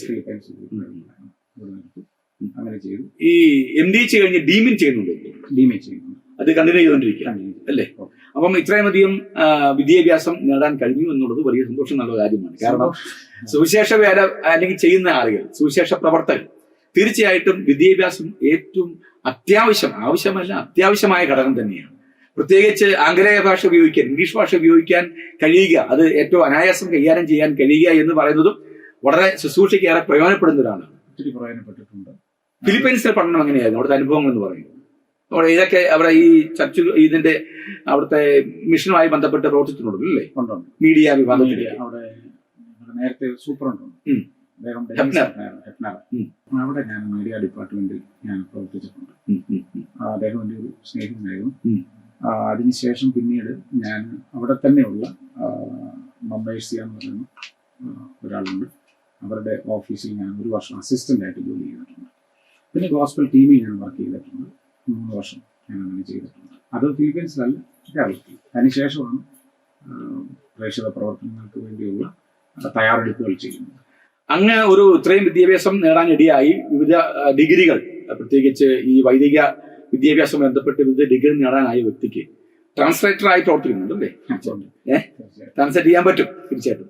ആംഗല ഭാഷ കൈകാര്യം ചെയ്യാൻ പറ്റും. ഞാൻ അഭിമാനത്തോടു കൂടി തന്നെ പറഞ്ഞൊരു കാര്യം, എനിക്ക് വലിയ സന്തോഷം തോന്നിയൊരു കാര്യം, അങ്ങയുടെ പ്രൊഫൈലിൽ ഞാൻ വായിച്ചപ്പോൾ എനിക്ക് വലിയ സന്തോഷം തോന്നിയ കാര്യം അത് തന്നെയാണ്. ഈ ഒരു നേതൃത്വത്തിലേക്ക് വരുന്ന ആളുകൾ പരസഹായം കൂടാതെ, മറ്റ് വിഭാഷയുടെ സഹായം കൂടാതെ, ട്രാൻസ്ലേറ്ററുടെ സഹായം കൂടാതെ വേൾഡ് മിഷൻ കൗൺസിലിൽ നിന്നൊക്കെ ആൾ വരുമ്പോൾ അവരോട് കാര്യം കൃത്യമായി പറയണമെങ്കിൽ ഭാഷ ഏറ്റവും അത്യാവശ്യമായ കാര്യം. അങ്ങനെയൊക്കെ അത് അനാവശ്യമായി കൈകാര്യം ചെയ്യാൻ കഴിയും. അത്തരത്തിലുള്ള ഒരു ധൈര്യവും ഉറപ്പൊക്കെ അങ്ങക്ക് ഉണ്ട്. അതുകൊണ്ടാണല്ലോ നേതൃത്വ സ്ഥാനത്തേക്ക് അങ്ങ് വരാനുള്ള ഒരു ശ്രമം നടത്തുന്നത്, അല്ലേ? ദൈവം തന്ന ഒരു കൃപ. തീർച്ചയായിട്ടും അതാ നമുക്കതെല്ലാം എല്ലാവർക്കും പറയാനതേ ഉള്ളൂ. തീർച്ചയായിട്ടും നമ്മളെല്ലാം ചെയ്യുന്നത് അത് തന്നെയാണ്. ഞാൻ പറയുന്നത് അടിസ്ഥാനപരമായി നമ്മുടെ ആവശ്യങ്ങൾ കൃത്യമായി അവരെ എത്തിക്കുക എന്നുള്ളത് ഏറ്റവും പ്രധാനപ്പെട്ട കാര്യമാണ്. നമുക്ക് എന്താണ് ഇവിടെ ആവശ്യം, നമ്മളിവിടെ എന്താണ് ചെയ്യുന്നത്, നമുക്ക് എന്തെല്ലാം കാര്യങ്ങൾ ഇവിടെ ഉണ്ട്, നമുക്ക് ഇനി എന്തൊക്കെ ആവശ്യമുണ്ട്, നമ്മൾ എങ്ങനെയാണ് പോകുന്നത് എന്ന് ഇതിന്റെ ഏറ്റവും മുതിർന്ന ആളുകളെ ധരിപ്പിക്കണമെങ്കിൽ ഈ ഭാഷ ഏറ്റവും അത്യാവശ്യം, അല്ലേ? കഴിഞ്ഞ കാലങ്ങളെ പോലെ അല്ല. അതെ, തീർച്ചയായിട്ടും. ഇപ്പോൾ ഇമെയിലൊന്നും പ്രസക്തിയില്ല. അതെ, കോള് തന്നെയാണ്. അതെ, വിദേശ രാജ്യങ്ങളിലെല്ലാം നമ്മുടെ ഡയറക്റ്റായിട്ട് കോൾ അങ്ങനെ ചെയ്താണ് കാര്യങ്ങൾ ചെയ്യുന്നത്. നേരത്തെയൊക്കെ മെയിൽ അയക്കുമായിരുന്നു. പക്ഷെ ഇപ്പൊ അതും അവര് സ്വീകരിക്കുന്ന ഒരു മാർഗമല്ല. അവരെല്ലാം നമ്മുടെ തലപ്പത്തിരിക്കുന്ന എല്ലാ ആളുകളെയും അവർ നേരിട്ട് വിളിച്ചാണ് കാര്യങ്ങൾ ചെയ്യുന്നത്. എന്നാൽ ഇമെയിൽ കാര്യങ്ങളൊക്കെ ഉണ്ട്. അതിലുപരിയായിട്ട് പെട്ടെന്ന് കാര്യങ്ങൾ ചെയ്തു പോവുക എന്നുള്ളത് അവരുടെ രീതിയായി മാറിയിട്ടുണ്ട്. ജോമോൻ ജോസഫ് പാസ്റ്റർക്ക് അത്തരത്തിലുള്ള ഒരു കഴിവ് ദൈവം തന്നത് ഏറെ അനുഗ്രഹമാണ്. ദിവസഭയ്ക്ക് ഏറെ പ്രയോജനപ്പെടും എന്നതിൽ തർക്കമില്ലാത്ത കാര്യമാണ്. വിശ്വസിക്കും. ഞാനത് പറയാൻ കാര്യം മറ്റൊന്നുമല്ല, നമ്മുടെ പ്രസ്ഥാനങ്ങൾക്കൊക്കെ കൃത്യമായി മറ്റൊരു നേതൃത്വം ഇതിന്റെ കീഴിലാണ് നമ്മളെല്ലാം പ്രവർത്തിച്ചു വരുന്നത്. വേൾഡ് വൈഡ് ആയിട്ടുള്ള ഒരു വലിയ പ്രസ്ഥാനത്തിന്റെ ഒരു ഭാഗമാണ് നമ്മൾ. അങ്ങനെയാണെങ്കിൽ നമ്മുടെ പല കാര്യങ്ങളും അവിടെ എത്തേണ്ടത് ആവശ്യമാണ്, എത്തിക്കേണ്ടത് ആവശ്യമാണ്. അപ്പം ഭാഷ ഒരു വലിയ അനുഗ്രഹം തന്നെയാണ്. ഇത് പറയാനും അല്ലെങ്കിൽ വളരെ ധൈര്യത്തോടുകൂടി തന്നെ തെറ്റായ കാര്യങ്ങൾ അവതരിപ്പിക്കാനുള്ള ഒരു കഴിവെന്ന് പറയുന്നത് ഏറ്റവും പ്രധാനപ്പെട്ട കാര്യമാണ്. അത് ദൈവജനവും ദൈവസഭയും മനസ്സിലാക്കുന്നു എന്ന് ഞാൻ തിരിച്ചറിയുന്നു. അതുകൊണ്ടാണ് അങ്ങയോട് പല പദ്ധതികളും പലരും പറയാനും അല്ലെങ്കിൽ പല കാര്യങ്ങളും പങ്കുവയ്ക്കുവാനും ജനങ്ങൾ തയ്യാറാകുന്നത്, ശുശ്രൂഷന്മാരെ തയ്യാറാകുന്നത്, യുവജനങ്ങൾ തയ്യാറാകുന്നത് എന്നതിൽ തർക്കമില്ലാത്ത കാര്യമാണ്. ഇനി മറ്റൊരു പ്രധാനപ്പെട്ട കാര്യത്തിലേക്ക് നമ്മൾ കടക്കുന്നു. ഞങ്ങളുടെ കുടുംബത്തെ കുറിച്ച് പറയും. കുടുംബം, എന്റെ വൈഫ് ജൂലി ജോമൻ, 2 കുഞ്ഞുങ്ങളുണ്ട്. എവിടുത്തെ കാര്യമാണ്? ഏത് ചങ്ങനാശ്ശേരി ലായിക്കാണ്. അവർ താമസിക്കുന്ന സ്ഥലത്ത് ചെമ്മന്തുരത്തും കൂടിയാണ് താമസിക്കുന്നത്. എന്റെ കുഞ്ഞുങ്ങൾ 2 പേര്. മൂത്തയാൾ എൻട്രൻസ് കോഴ്സ് പഠിക്കുന്നു. ഇളയ കുഞ്ഞ് ചെറിയ ക്ലാസ് പഠിക്കുന്നു. ആണോ പെണ്ണാണോ? 2 പിള്ളേര്. നിങ്ങളുടെ കുടുംബത്തെ ഓർത്ത് ഞാൻ ദൈവത്തെ സ്തുതിക്കുന്ന. ദൈവം ധാരാളമായി അനുഗ്രഹിക്കട്ടെ. ഈ ഓർഡിനേഷൻ എന്നാ ലഭിച്ചത്? 8 വർഷത്തിന് മുമ്പ്. 8 വർഷത്തിന് മുമ്പാണ്. ആദ്യത്തെ സഭ ഏതായിരുന്നു? ആദ്യത്തെ സഭ നിഷ്കളങ്ക എന്ന് പറയുന്നത് നമ്മളെ പോലെ തന്നെ നിഷ്കളങ്കമായ ഒരു സ്ഥലത്തുണ്ടായ ഒരു നിഷ്കളങ്ക സഭ. പിന്നെ ഇപ്പോൾ പ്രവർത്തിക്കുന്ന സഭ കട്ടപ്പനയ്ക്കടുത്ത് മുളകരമേട് എന്ന് പറയുന്ന സ്ഥലം. അവിടെയാണ്. ഈ ചർച്ച് ഗ്രോത്ത് മിഷനിന്റെ പദവിയിൽ ഇരുന്നിട്ടുണ്ട്. അതുപോലെ തന്നെ വേദാദീപകനാണ്, സെൻട്രൽ പാസ്റ്ററാണ്, ലോക്കൽ സഭാ ശുശ്രൂഷകനാണ്, പിന്നെ ഗവേണിംഗ് ബോഡി അംഗമാണ്, പിന്നെ കൗൺസിൽ നിന്നിട്ടുണ്ട്. ഒപ്പം തന്നെ ഇപ്പം ഒരു ട്രാൻസ്ലേറ്റർ കൂടിയാണ്. ഇപ്പം ഈ സഭയുടെ ഏറ്റവും പ്രധാനപ്പെട്ട ചുമതലയൊക്കെ വഹിച്ചിട്ടുള്ള വ്യക്തിയാണ്, അല്ലേ? ഈ ടോക്ക് അവസാനിപ്പിക്കുമ്പോൾ ചോദിക്കാനുള്ള ഒരു ചോദ്യം, ഈ ചർച്ച് ഗ്രോത്ത് മിഷൻ ഡയറക്ടറായിട്ടിരുന്ന അങ്ങക്ക് എന്ത് സംഭാവനയാണ് സഭയ്ക്ക് നൽകാൻ കഴിഞ്ഞിട്ടുള്ളത്? അന്ന് ഞാൻ ചർച്ച് ഗ്രോത്ത് മിഷൻ ഡിപ്പാർട്ട്മെന്റിന്റെ ചുമതലയിലിരിക്കുമ്പോൾ എന്നെ ആക്കിയത് ദൈവസഭയുടെ മുൻ ഓവർസർ ഡോക്ടർ KC സണ്ണിക്കുട്ടിയോടുള്ള സാറിന് പരിചയം. തീർച്ചയായിട്ടും. എന്നോട് കൂടി പ്രവർത്തിച്ചത്, സെക്രട്ടറി ആയിട്ട് എന്നോട് കൂടെ പ്രവർത്തിച്ചത് പാസ്റ്റർ ഐസക് ജോൺ ജൂനിയർ. അദ്ദേഹത്തെ അറിയാതിരിക്കും. ഞങ്ങൾക്ക് വിശാലമായിട്ട് പ്രവർത്തിക്കാൻ കഴിയും. അദ്ദേഹം അന്ന് ദൈവസഭയുടെ ഓവർസർ നിങ്ങൾക്ക് അതിനുള്ള സ്വാതന്ത്ര്യം തന്നിരുന്നു പ്രവർത്തിക്കാൻ. ഏകദേശം 11ഓളം ചർച്ചകൾ, അതിന്റെ പേരുകൾ എൻ്റെ കയ്യിലുണ്ട്. 11 ചർച്ചകൾ ദൈവസഭയോട് ചേർക്കാൻ കഴിഞ്ഞിട്ടുണ്ട്. ദൈവസഭയോട് ചേർത്തിട്ടുണ്ട് 11ഓളം സഭകൾ. ഈ 11ഓളം സഭകളിൽ എല്ലാ സഭകളും ഇന്നുണ്ടോ എന്ന് ചോദിച്ചു കഴിഞ്ഞാൽ അതിനൊക്കെ മാറ്റങ്ങൾ വന്നിട്ടുണ്ട്. പക്ഷെ അന്ന് നമുക്ക് 11 സഭകൾ ചേർക്കാൻ കഴിഞ്ഞിട്ടുണ്ട്. ഇന്നും അത് സ്ട്രോങ് ആയിട്ട് നിൽക്കുന്ന സഭകൾ അതിൻ്റെ അകത്തുണ്ട്. അങ്ങനെ ചർച്ചകളെ ചേർത്ത് കൊണ്ടുപോകുന്നതിൽ നമുക്ക് വിജയകരമായ ഒരു പ്രവർത്തനം ചെയ്യാൻ കഴിഞ്ഞിട്ടുണ്ട്. ഇന്നും നമ്മോടുകൂടെ ചേരാൻ ധാരാളം സഭകൾ സന്നദ്ധമാണ്. ഒന്നും കൂടെ ഇറങ്ങി ഞാൻ പറഞ്ഞാൽ അതിൻ്റെ ക്രമീകരണങ്ങളൊക്കെ അതിൻ്റെ നല്ല രീതിയിൽ നടക്കുന്ന ഒരു പ്രസ്ഥാനം കൂടിയാണ് ചർച്ച് ഓഫ് ഗോഡ്. ഇന്ത്യ പൂർണ്ണ സുവിശേഷ ദൈവസഭ കേരള റീജിയൻ എന്ന് പറയുന്ന ബൃഹത്തായ ഒരു പ്രസ്ഥാനമാണ്. എല്ലാ ആളുകളെ ഉൾക്കൊണ്ടുകൊണ്ട് തന്നെ എല്ലാ ജില്ലകളിലുമുള്ള കേരളത്തിന്റെ വിവിധമായ മേഖലകളിൽ പ്രവർത്തിക്കുന്ന സകല ആളുകളെ ഉൾക്കൊണ്ടുകൊണ്ട് പോകുന്ന ഒരു പ്രസ്ഥാനമാണ്. അവിടെ ഇനിയും വിശാലപ്പെടേണ്ടത് ആവശ്യമാണ്. ഇനിയും ചർച്ചകൾ ഉണ്ടാകണം, അല്ലെ? ഇനിയും സുവിശേഷ പ്രേക്ഷിത പ്രവർത്തകർ ഉണ്ടാകണം. അതുപോലെ തന്നെ വിവിധ ഡിപ്പാർട്ട്മെന്റിലൂടെ ഇനിയും സുവിശേഷം ലോകത്തിന്റെ പല ഭാഗങ്ങളിലേക്കും വ്യാപിക്കണം എന്നുള്ള വലിയ ആഗ്രഹമാണ് അങ്ങയുടെ മനസ്സിൽ. നമുക്കറിയാം, നമ്മുടെ സഭയിൽ നിന്നും വിദേശ രാജ്യങ്ങളിൽ പോയ ആളുകളൊക്കെ ഒരുപക്ഷെ അവരുടെയൊക്കെ മനസ്സിൽ വീണിട്ടുള്ള സുവിശേഷത്തിന്റെ ആത്മാവ്, അഥവാ സുവിശേഷം പങ്കുവയ്ക്കണം, സുവിശേഷത്തിന് വേണ്ടി കൊടുക്കണം, അവരെ ചേർത്ത് പിടിക്കണം, സുവിശേഷം പറയണം, യേശുവിനെ കുറിച്ച് പറയണമെന്നുള്ള വലിയ ആ തന്റേടം ഉണ്ടാകുന്നത് നമ്മുടെ സഭകളിലെ ചെറിയ ചെറിയ വേദികളിൽ നിന്നും ഉയർന്നു വന്നിട്ടുള്ളതാണ്. സമസ്തമായ ഒരു പുനരുദ്ധാരണം എന്ന് പറഞ്ഞാൽ ഭൗതികം മാത്രമല്ല, ആത്മീയം മാത്രമല്ല, അവർക്കെല്ലാം കൃത്യമായി ദർശനം കൊടുത്ത് അവരെ മുൻപോട്ട് കൊണ്ടുവരികയും വിശാലപ്പെടുകയും ചെയ്യണം എന്നുള്ളതാണ് അങ്ങയുടെ ആഗ്രഹം. നമുക്ക് അന്യ സംസ്ഥാനങ്ങളിൽ സഭ സ്ഥാപിക്കാനുള്ള എല്ലാ സാധ്യതകളുമുണ്ട്. നമ്മോട് ചേരാനുള്ള ഒട്ടനവധി സാധ്യതകളുണ്ട്. അത് പ്രയോജനപ്പെടുത്താൻ വളരെ ആഗ്രഹമുണ്ട്. കേരളം കൊണ്ട് മാത്രം ഒതുങ്ങാതെ വിദേശത്ത് ഇപ്പോൾ ഈ കാര്യങ്ങളൊക്കെ അറിഞ്ഞിട്ട് നമ്മോട് ചേർന്ന് പ്രവർത്തിക്കാൻ താല്പര്യപ്പെടുന്ന ഒരു സഭ ഇപ്പൊ രംഗത്ത് വന്നിട്ടുണ്ട്. ഞാനൊരു വലിയ കാര്യമായിട്ടാണ് കാണുന്നത്. തീർച്ചയായിട്ടും ഒരു വലിയ കാര്യമായിട്ടാണ് ഞാൻ കാണുന്നത്. തീർച്ചയായിട്ടും. ഇനി മറ്റൊരു കാര്യം എന്ന് പറയുന്നത്, അടിസ്ഥാനപരമായിട്ട് ഇപ്പോൾ നിലനിൽക്കുന്ന സഭകളുണ്ട്, അതിന്റെ സൗകര്യങ്ങൾ വർദ്ധിപ്പിക്കേണ്ടതായിട്ടുണ്ട്. തീർച്ചയായിട്ടും അതും നമ്മുടെ പദ്ധതിയിൽപ്പെട്ട കാര്യങ്ങളാണ്. ചില മേഖലകൾ നമ്മൾ തരംതിരിച്ചിട്ടുണ്ട് കെയ്റോസ് എന്ന് പറയുന്നതിൻ്റെ അകത്ത്. കാരണം വളരെയധികം ശ്രദ്ധ നമ്മൾ ചെലുത്തേണ്ട മേഖലകളാണ്. ഒന്ന് ഹൈറേഞ്ച് മേഖല, രണ്ട് ഈ പാലക്കാട് ഒക്കെ ഉൾപ്പെടുന്ന മേഖല, മൂന്നാമതായിട്ട് ആലപ്പുഴ വരുന്ന ആ ഭാഗങ്ങൾ, നമ്മുടെ തിരുവല്ല, കോട്ടയം അങ്ങനെയുള്ള പ്രദേശങ്ങളിലെ സഭ എന്ന് പറയുന്നത് അത് വെൽ സെറ്റിൽഡ് ആണ്. പക്ഷേ ഈ ഹൈറേഞ്ച് മേഖലകളിലും അതുപോലെ മറ്റു മേഖലകളിലും ഒക്കെ വളരെയധികം ശോചനീയാവസ്ഥ സഭ നേരിടുന്നുണ്ട്. അതിന് പ്രത്യേകമായിരിക്കുന്ന പാക്കേജ് നമ്മുടെ കെയ്റോസിൻ്റെ അകത്ത് നമ്മൾ പറഞ്ഞിട്ടുണ്ട്. അത് അതിൻ്റെ ഭംഗിയായിട്ട് ചെയ്ത് അടിസ്ഥാന സൗകര്യങ്ങൾ വർദ്ധിപ്പിക്കുകയും മറ്റുള്ള സഭകളെ നമ്മൾ ചേർത്ത് പിടിക്കുകയും ചെയ്തു പോകുന്ന ഒരു ക്രമീകരണമാണ്. നമ്മൾ കൈറോസ് എന്ന് പറയുന്ന കൈപ്പുസ്തകത്തിലൂടെ പറഞ്ഞൊരു പ്രധാനപ്പെട്ട ഒരു കാര്യമുണ്ട്, ഒരു ഹെൽപ്പ് ഡെസ്ക്. എന്താണ് അതിന്റെ വിശദാംശങ്ങൾ? അല്പം കൂടി നമ്മൾ അതൊന്ന് വിശാലമാക്കേണ്ടതുണ്ട്. അത് ദൈവസഭയിലെ യുവജനങ്ങൾക്ക് വേണ്ടിയുള്ള ഒരു കാര്യമാണ്. ശുശ്രൂഷകരായിരിക്കുന്ന ഞങ്ങളെ പോലെയുള്ളവരോട് ദൈവസഭയിലെ വിശ്വാസ സമൂഹം, അവരുടെ കുഞ്ഞുങ്ങൾ 10ാം ക്ലാസ് പാസ്സാകുന്നു, +2 പാസ്സാകുന്നു, അല്ലെ അവർക്ക് പ്രത്യേകമായിരിക്കുന്ന ഒരു പഠന മേഖലയിലേക്ക് തരംതിരിയണം. അപ്പം അത് ഞങ്ങളോടൊക്കെ വന്ന് ചോദിക്കാറുണ്ട്. എല്ലാം ഒന്നും ഞങ്ങൾക്ക് പറഞ്ഞു കൊടുക്കാൻ പറ്റില്ല, അറിയാത്തത് കൊണ്ട്. അപ്പോൾ പറയും, അറിയാവുന്നവരൊന്നും ചോദിച്ചിട്ട് പറയും. അപ്പൊ അത് പലയിടത്തും അവർ ആവശ്യപ്പെടുന്ന ഒരു കാര്യമാണ്. ഞങ്ങളുടെ കുഞ്ഞുങ്ങൾ ഈ കോഴ്സ് പഠിച്ചാൽ നാളെ എന്തായിത്തീരും, അവർക്ക് എങ്ങനെ മുന്നോട്ട് പോകാം, അത് നല്ലതാണോ എന്നൊക്കെ ഞങ്ങളോട് ചോദിക്കുന്ന ഒത്തിരി വിശ്വാസികളുണ്ട്. അപ്പൊ അവർക്കിത് പ്രയോജനമാകാൻ നമ്മൾ ഒരു ഹെൽപ്പ് ഡെസ്ക്, എഡ്യൂക്കേഷനുള്ള നല്ല ഒരാളെ നമ്മൾ അതിന്റെ ഒരു മേധാവി, കരിയർ ഗൈഡൻസിന് വേണ്ടി അപ്പം അവർ നേരിട്ട് അവരോട് വിളിച്ച് ചോദിക്കുമ്പോൾ കാര്യങ്ങളെല്ലാം ഭംഗിയായിട്ട് നടക്കും. അത് മാത്രമല്ല, വിദേശത്തുള്ള നമ്മുടെ ചെറുപ്പക്കാർ, അവരും നാട്ടിലുള്ള നമ്മുടെ ചെറുപ്പക്കാരും ഒക്കെ ഒന്നിച്ചു നിന്ന് തൊഴിലവസരങ്ങൾ കണ്ടെത്തിക്കൊണ്ട് ഇന്നോടത്തൊരു തൊഴിലുണ്ട് അവർ പറയുമ്പോൾ അത് നമുക്ക് വിശ്വസിക്കാൻ പറ്റും. അപ്പൊ അങ്ങനെയുള്ള പുതിയ തൊഴിൽ മേഖലകളെ കുറിച്ചുള്ള അവബോധം ഉണ്ടാക്കും. അതും ഈ ഹെൽപ്പ് ഡെസ്കിന്റെ അണ്ടറിൽ വരുന്ന ഒരു കാര്യമാണ്. അങ്ങ് സെൻട്രൽ പാസ്റ്റർ ആയിട്ട് എത്ര വർഷമായി? 4 വർഷം. 4 വർഷം.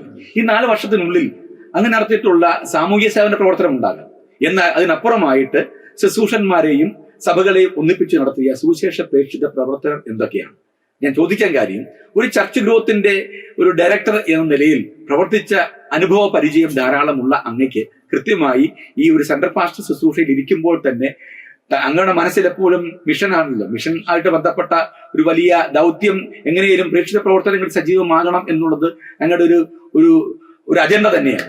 എങ്ങനെ ആ കാലത്തെ അനുഭവം വെച്ചുകൊണ്ട് എന്തൊക്കെയാണ് ഈ ശുശ്രൂഷ ഈ പദവിയിൽ ഇരിക്കുമ്പോൾ ചെയ്തിട്ടുള്ളത്? ഞാൻ സെൻട്രൽ പാസ്റ്റർ എന്ന നിലയിൽ എല്ലാ ദൈവദാസന്മാരെയും കോർത്തിണക്കിക്കൊണ്ട്, സഭകളെയും കോർത്തിണക്കിക്കൊണ്ട് നമ്മൾ പഠിക്കുന്ന കുഞ്ഞുങ്ങൾ അവർക്ക് വിദ്യാഭ്യാസ സഹായം അത് എല്ലാ വർഷത്തിലും നമ്മൾ ചെയ്യാറുണ്ട്. സെൻട്രൽ തലത്തിൽ നമ്മൾ ചെയ്യാറുണ്ട്. അതൊക്കെ നമ്മളെ സഹായിക്കുന്നത് നമ്മുടെ വിദേശത്തും സ്വദേശത്തുമുള്ള നല്ലവരായ ദൈവസഭയിലെ തന്നെ സഹോദരന്മാരാണ്. അപ്പോൾ തന്നെ സുവിശേഷീകരണ പ്രവർത്തനം, കൺവെൻഷനുകളും പരസ്യയോഗങ്ങൾ, ഇങ്ങനെയുള്ള കാര്യങ്ങളെല്ലാം അത് നിശ്ചിത കാലയളവിനുള്ളിൽ തന്നെ അത് നിരന്തരമായിട്ട് ഞങ്ങൾ നടത്തിക്കൊണ്ടിരിക്കാറുണ്ട്. മറ്റൊരു കാര്യം എന്ന് പറയുന്നത് നിർമ്മാണ പ്രവർത്തനമാണ്. എൻ്റെ സംഘടനയെ സംബന്ധിച്ച് 2 സഭകളാണ് നിർജീവമായിരുന്നത്. അതിലൊന്ന് നമുക്ക് പണിത് ഉദ്ധരിക്കാൻ ഉള്ള ഒരു ക്രമീകരണം ഉണ്ടായി. ഏകദേശം 18 വർഷത്തോളം ഒരു വ്യക്തി പോലും ഇല്ലാതെ അടഞ്ഞുകിടന്ന ഒരു സ്ഥലമാണ്. അവിടെ നിരന്തരമായ നമ്മുടെ പ്രവർത്തനത്തിന്റെ ഫലമായി അത് വളരെ രസാവഹമാണ്. അവിടെ നിന്ന് ഏറ്റവും അവസാനം പോയിട്ടുള്ള വ്യക്തിയെ നമ്മൾ കണ്ടുപിടിച്ച് നിരന്തരമായിട്ടുള്ള പ്രാർത്ഥനയും കാര്യങ്ങളും ഒക്കെ ആയിട്ട് അദ്ദേഹം മടങ്ങി വന്ന് ഇന്ന് അവിടെ അത് കുമ്പിളിക്കെടുത്ത് അണക്കര എന്ന് പറയുന്ന സ്ഥലമാണ്. അത് 18 വർഷത്തോളം നിർമ്മാണ പ്രവർത്തനങ്ങൾ ചെയ്യാതെ കിടന്ന ഒരു സ്ഥലമാണ്. അവിടെ നമുക്ക് സഭയുടെ പണികൾ മുഴുവൻ പൂർത്തീകരിച്ച് അവിടെ ഇന്ന് വിശ്വാസികൾ ആരാധിക്കുന്ന ഒരു ക്രമീകരണത്തിലേക്ക് നമ്മുടെ സെൻട്രൽ ഇതിൻ്റെ പ്രവർത്തനങ്ങൾ വന്നിട്ടുണ്ട്. നിരവധി ദൈവദാസന്മാർ, ദൈവമക്കൾ അവർ അവരുടെ സഭയുടെ ഉദ്ധാരണ പ്രവർത്തനങ്ങൾക്ക് വേണ്ടിയൊക്കെ നമ്മൾ ഓരോ കാര്യങ്ങൾ സംഭാവനകൾ ചോദിക്കാറുണ്ട്. കഴിയുന്നത് പോലെ നമ്മളത് ചെയ്യാറുമുണ്ട്. അത് ഒരു പരസ്യത്തിന് വേണ്ടിയല്ല എങ്കിലും ഒരു സ്ഥാനാർത്ഥി എന്ന നിലയിൽ ഞാനത് പറയണമല്ലോ. തീർച്ചയായിട്ടും നമ്മൾ ചെയ്ത പ്രവർത്തനത്തെ കുറിച്ചുള്ള ഒരു അവബോധം ജനങ്ങൾക്കും അല്ലെങ്കിൽ ഈ വോട്ട് ചെയ്യാൻ വരുന്ന ആളുകൾക്കും ഉണ്ടാകണം എന്നുള്ളതുകൊണ്ട് മാത്രം ദൈവനാമത്തിന് വേണ്ടി പറഞ്ഞു മാത്രമാണ്. 10ാമത്തെ തെരഞ്ഞെടുപ്പിൽ അതിനെ ഹിതപരിശോധനയെ അഭിമുഖീകരിക്കാൻ പോകുന്ന അങ്ങ് തീരെ ചെറുപ്പമാണ്. ദൈവം ഒരുപാട് കാര്യങ്ങൾ ചെയ്യാനിടയായി. അത് ശുശ്രൂഷയിൽ സാമൂഹ്യ ജീവിതത്തിൽ, വിദ്യാഭ്യാസ മേഖലയിൽ, എല്ലാ ഇടങ്ങളിലും ദൈവം നന്നായി ഉപയോഗിച്ചു. അത്ഭുതങ്ങൾ വിശ്വസിക്കുന്നുണ്ട്. തീർച്ചയായിട്ടും അത്ഭുതങ്ങൾ വിശ്വസിക്കാനുണ്ട്. കാരണം നമ്മുടെ ദൈവം അത്ഭുത പ്രവർത്തനം ചെയ്യുന്നു. നമ്മുടെ വിശ്വസ്തതയാണ് ദൈവം തീർച്ചയായിട്ടും പരിഗണിക്കുന്നത്. നമ്മളുടെ ഈ വ്യക്തിമഹിമയോ മഹത്വമോ ഒന്നുമല്ല, ആൾബലമോ നമ്മോടൊപ്പമുള്ള കായബലമോ കായികശേഷിയോ ഒന്നുമല്ല. നമ്മുടെ വിശ്വസ്തതയാണ് ദൈവം തീർച്ചയായിട്ടും അംഗീകരിക്കുന്നത്. അങ്ങനെ അങ്ങയുടെ വിശ്വസ്തത ഈ 47 വയസ്സ് വരെ ആയപ്പോൾ ഇത്രയും പദവിയിലേക്ക് എത്തിപ്പെടുവാൻ കഴിഞ്ഞെങ്കിൽ ദൈവം നാളുകളിൽ ഉപയോഗിക്കും. ഈ 47 വയസ്സിന്റെ ഒരു ചെറുപ്പക്കാരനായ അങ്ങാണ് 50 വയസ്സിനപ്പുറമുള്ള ഒരു സഭയെ നയിക്കാൻ വേണ്ടി തയ്യാറെടുക്കുന്നത്. ഇതിനുള്ള ഒരു ധൈര്യം എവിടെ നിന്നുണ്ടായത്? സാറേ, ഒരു കാര്യം പറയാം. വയസ്സെന്ന് പറയുന്നത് നമ്പർ മാത്രം.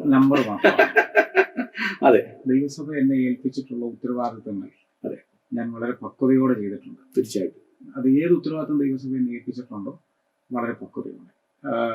മറ്റ് സ്ഥലങ്ങളിൽ കൺവെൻഷനായിട്ടും ഒക്കെ ഇതര പ്രസ്ഥാനങ്ങളിലൊക്കെ നമ്മൾ വിളിക്കാറുണ്ട്. ഞാൻ വിശ്വസിക്കുന്നു പ്രായമല്ല പക്വതയാണ് തീർച്ചയായിട്ടും എന്ന് ഞാൻ വിശ്വസിക്കുന്ന ഒരാളാണ്. കാരണം പ്രായമുണ്ട്, പക്വത ഇല്ലെങ്കിലും. അപ്പോൾ പക്വത ആവശ്യമാണ്. തീർച്ചയായിട്ടും ദൈവസഭയുടെ ഏറ്റവും പ്രധാനപ്പെട്ട ഒരു ഭരണസമിതിയാണ് കൗൺസിൽ എന്ന് പറയുന്നത്.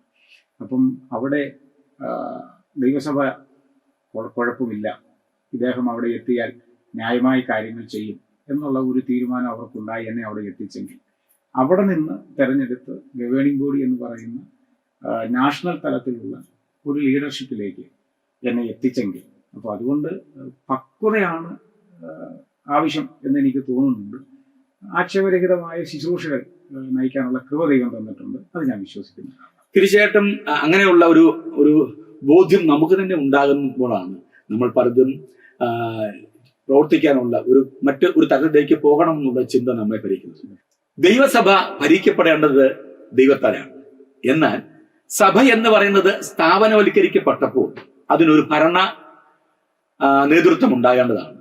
ആ ഭരണ നേതൃത്വത്തിലേക്കുള്ള ഹിതപരിശോധനയാണ് ഏറ്റവും അടുത്ത ദിവസം നടക്കാൻ പോകുന്നത്. അങ്ങ് നിയുക്തനായി അതിലേക്ക് ആഗ്രഹിക്കുന്ന ഒരു വ്യക്തി എന്ന നിലയിൽ അങ്ങക്ക് സഭാജനങ്ങളോട് കൃത്യമായി വോട്ട് രേഖപ്പെടുത്താൻ അവകാശമുള്ള സഹശുശ്രൂഷകന്മാരോടും അങ്ങേ നേതൃത്വത്തിലേക്ക് വരണമെന്ന് ആഗ്രഹിക്കുന്ന, നോക്കിക്കാണുന്ന ഒരു കൂട്ടം ചെറുപ്പക്കാർ, ശുശ്രൂഷകന്മാർ, സഭാജനങ്ങൾ തുടങ്ങി ഏറെ ബന്ധമുള്ള എല്ലാവരോടും എന്താണ് പറയാൻ? എല്ലാ ദൈവദാസന്മാരോടും ദൈവ ജനത്തോടും എനിക്ക് പറയാനുള്ളത്, നിങ്ങൾ പ്രതീക്ഷിക്കുന്ന അല്ലെങ്കിൽ നിങ്ങൾ ആഗ്രഹിക്കുന്ന ദൈവസഭ എന്ന ഈ മഹത്തായ പ്രസ്ഥാനത്തിൻ്റെ ഒരു വികസനം, ആത്മീയ അച്ചടക്കം, പൊതുജനത്തിൻ്റെ മുൻപിൽ ദൈവസഭയെ ഒരു കാരണവശാലും മറ്റു മാധ്യമങ്ങൾക്ക് ഇട്ടുകൊടുക്കാതെ, ചർച്ചയ്ക്ക് ഇട്ടുകൊടുക്കാതെ, മാധ്യമങ്ങളുടെ മുൻപിൽ വലിച്ചഴക്കാതെ ഒരു നല്ല ആത്മീക അച്ചടക്കത്തോടെ നിങ്ങൾ ആഗ്രഹിക്കുന്ന വിധത്തിൽ പ്രസ്ഥാനത്തെ കൊണ്ടുപോകും എന്നുള്ളത് എനിക്ക് ഉറപ്പ് പറയാനുണ്ട്. പ്രസ്ഥാനത്തിൻ്റെ ഒരു പോറൽ പോലും ഏൽക്കാതെ ഇനി വരുന്ന നേതൃത്വത്തിന് കൈമാറും അതാണ് എനിക്ക് പ്രസ്ഥാനത്തോട് പറയാനുള്ളത്. കേസില്ലാത്ത, വഴക്കില്ലാത്ത, അതുപോലെ മറ്റ് യാതൊരു പ്രശ്നങ്ങളുമില്ലാത്ത സമാധാന അന്തരീക്ഷപരമായി മുന്നോട്ട് പോകുന്ന ഒരു സംവിധാനം, അതാണ് ഞാൻ ആഗ്രഹിക്കുന്നത്. അത് വിശ്വാസ സമൂഹം അതുപോലെ ദൈവദാസന്മാർ ആഗ്രഹിക്കുന്നത് എനിക്കറിയാം. തീർച്ചയായിട്ടും അതുണ്ടാകും. ഈ ചർച്ചയിൽ നമ്മൾ ഒരുപാട് പദ്ധതികൾ പങ്കുവച്ചു, ഒരുപാട് സ്വപ്നങ്ങൾ പങ്കുവച്ചു. കൃത്യമായി ഒരു സ്ഥാനാർത്ഥി എന്ന നിലയിൽ ഈ ഹിതപരിശോധനയിൽ അങ്ങ് നിൽക്കുമ്പോൾ എന്താണ് ദൈവസഭ നാളെ എന്തായിരിക്കണമെന്ന് കൃത്യമായി പറയുന്ന ഒരു കൈപ്പുസ്തകം, കൈറോസ്, അത് നമ്മൾ അച്ചടിച്ച് എല്ലാവർക്കും കൊടുത്തിരുന്നു. അതും ഒരു ഇന്റർവ്യൂ ആയിരുന്നു. അതിനുശേഷം ഈ വിഷ്വൽ മീഡിയയിലൂടെ നമ്മൾ പറയുന്നതും അത് തന്നെയാണ്. അതിന്റെ മറ്റൊരു വേർഷൻ എന്ന് മാത്രമേ, വിശദാംശങ്ങൾ മാത്രമേ ഉള്ളൂ. നമ്മൾ പറയുന്ന കാര്യങ്ങൾ കൃത്യമായി ചെയ്യണം എന്ന് ദൈവത്തിന് ആഗ്രഹമുള്ളതുകൊണ്ടും നമുക്ക് അതിനപ്പുറമായി ആഗ്രഹമുള്ളതുകൊണ്ടും ഇനി നമ്മൾ കാണുന്നത് 10ാമത്തെ ഓവർസിയർ ആയിട്ടായിരിക്കും എന്ന് എനിക്ക് ശുഭാപ്തി വിശ്വാസമുണ്ട്. നമ്മൾ പെസിമിസ്റ്റ് അല്ല, ഒപ്റ്റിമിസ്റ്റ് ആണ് അല്ലെ? നമ്മളാരും ഈ ശുഭാപ്തി വിശ്വാസം എന്ന് പറയുമ്പോൾ തന്നെ നമ്മളുടെ ഒരു ബോധ്യമാണ് അല്ലെ? നിമിത്തങ്ങളിൽ നമ്മൾ വിശ്വസിക്കുന്നില്ല, പക്ഷെ നിർണയങ്ങളിലും നിശ്ചയങ്ങളിലും നമ്മൾ വിശ്വസിക്കുന്നു. നാളുകളിൽ നമ്മൾ കാണുമ്പോൾ അങ്ങയുടെ നേതൃത്വത്തിൽ ഈ ദൈവസഭ മറ്റൊരു തരത്തിലേക്ക് ആത്മീയമാകട്ടെ, ഭൗതികമാകട്ടെ, നിർമ്മാണ പ്രവർത്തനമാകട്ടെ, അടിസ്ഥാനപരമായ വികസനമാകട്ടെ, ജനങ്ങൾ ഒന്നിച്ചു നിന്ന് ഞങ്ങളുടെ സഭയെന്ന് അഭിമാനത്തോടു കൂടി പറയുന്ന ഒരു വലിയ പ്രസ്ഥാനമായി ഇപ്പോൾ അതങ്ങനെ തന്നെയാണ്. വീണ്ടും അതിന് വികസനമുണ്ടാകുന്ന ഒരു പാതയിലേക്ക് നയിക്കാൻ അങ്ങേക്ക് ആവട്ടെ എന്ന് ഞാൻ ഹൃദയപൂർവ്വം പ്രാർത്ഥിക്കുന്നു. നമ്മളിനി കാണുന്നത് നന്ദി പറയാനായിരിക്കും. അതൊരു ഇങ്ങനെ ഒരു ഒഫീഷ്യൽ ടോക്ക് അല്ല. ഇപ്പം നമുക്കൊരു കാപ്പി കുടിച്ച് റിലാക്സ് ചെയ്തിരുന്ന് നമുക്ക് സംസാരിക്കാം, ജനത്തോട് നന്ദി പറയാം, ശുശ്രൂഷന്മാരോട് നന്ദി പറയാം. നമുക്ക് ഈ നമ്മുടെ ഈ സമൂഹത്തോട്, പ്രാർത്ഥിക്കുന്ന ഒരു കൂട്ടം സമൂഹത്തോട്, നമുക്ക് വേണ്ടി നമ്മൾ നേതൃത്വത്തിൽ വരണമെന്ന് ആഗ്രഹിക്കുന്ന ഒരു കൂട്ടം ആളുകൾ, എല്ലാവരും ആഗ്രഹിക്കുന്നു, അവരോടൊക്കെ നന്ദി പറയാനുള്ള അവസരം ഉണ്ടാകും. അങ്ങയുടെ സ്വപ്നങ്ങൾ സാക്ഷാത്കരിക്കട്ടെ, അങ്ങയുടെ വികസന പദ്ധതികൾ നടപ്പിൽ വരട്ടെ.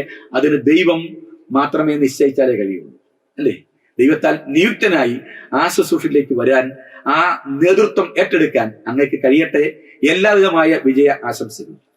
നാം ഇതുവരെ കേട്ടതും അറിഞ്ഞതും പാസ്റ്റർ ജോമോൻ ജോസഫ് എന്ന ഒരു സ്ഥാനാർത്ഥിയുടെ വികസന സ്വപ്നങ്ങളും താൻ നടപ്പിൽ വരുത്താൻ ആഗ്രഹിക്കുന്ന പദ്ധതികളും മാത്രമായിരുന്നില്ല. മറിച്ച് ദൈവത്താൽ നിയുക്തനായ, ദൈവം തന്നെ ഭരമേൽപ്പിച്ച ഒരു ശുശ്രൂഷയുടെ പരാവർത്തനമായിരുന്നു നിങ്ങളുമായി പങ്കുവച്ചത്. ഈ തെരഞ്ഞെടുപ്പിൽ നിങ്ങളുടെ വിലയേറിയ സമ്മതിദാനം അവകാശം പാസ്റ്റർ ജോമോൻ ജോസഫ് രേഖപ്പെടുത്തുകയും അദ്ദേഹത്തെ പുതിയ ഒരു ഭരണ ചുമതലയുടെ നേതൃത്വത്തിലേക്ക് നിങ്ങൾ ആനയിക്കും എന്ന വിശ്വാസവും ഉറപ്പോടും കൂടി വിട ചൊല്ലുന്നു. നന്ദി, നമസ്കാരം.